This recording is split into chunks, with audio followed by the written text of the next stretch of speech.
అక్కడి నుంచి దారే ఉంది. ప్రవీణ్ అన్నాళ్ళ ఇంటి ముందు నుంచి దారి ఉంది. ఇప్పుడు సాల్వ్ చేసిందా?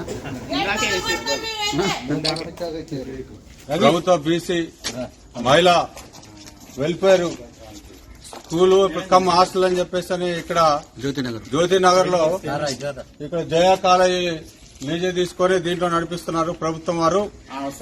కానీ రాత్రి అనివార్య కారణాల వల్ల ఒక ఇద్దరు పిల్లలు మిస్ అయ్యారు. మహిళలు ముక్కుపచ్చలారిన విద్యార్థులు మిస్ అయ్యారు. 7th క్లాస్ చదువుతున్నారు వాళ్ళు. కానీ ఇప్పుడు 7 గంటలు అవుతున్నా కూడా, సమయం 11 అవుతున్నా కూడా రాత్రి వాచ్మెన్ ఇక్కడ కనీస బాధ్యత లేకుండా తాళాలు వేసుకుని మేము వచ్చి పార్టీ తరఫు నుంచి వచ్చి కూడా మేము ఇక్కడ 4 గంటల నుంచి ఇక్కడ గేట్ ఎదురు కూడా మేము పెట్టేయించినా కూడా కనీసం ఎవరు కూడా సమాధానం చెప్పే పరిస్థితి లేదు. గేట్ వేసుకుని తీసే పరిస్థితి లేదు. నిన్న హాలిడే స్టూడెంట్స్ వస్తే వాళ్ళని తిరిగి రిటర్న్ పంపిస్తున్నారు. పోలీసు కూడా రాలేదు. పేరెంట్స్ వచ్చినా కూడా పేరెంట్స్ పోలీస్ స్టేషన్ పై కంప్లైంట్ ఇచ్చినా కూడా పోలీసు వారు ఇంతవరకు రాలేదు.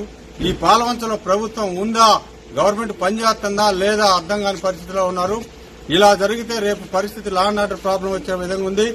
ఏం జరుగుతుందో కూడా వీళ్ళ కనీసం ఏ సమాధానం లేదు. వాళ్ళకి కావాల్సినటువంటి సీసీ కెమెరాలు లేవు. పిల్లలు పోకుండా వాచ్మెన్ ఏం చేస్తున్నారో ఎవరికి చెప్పే విధి లేదు.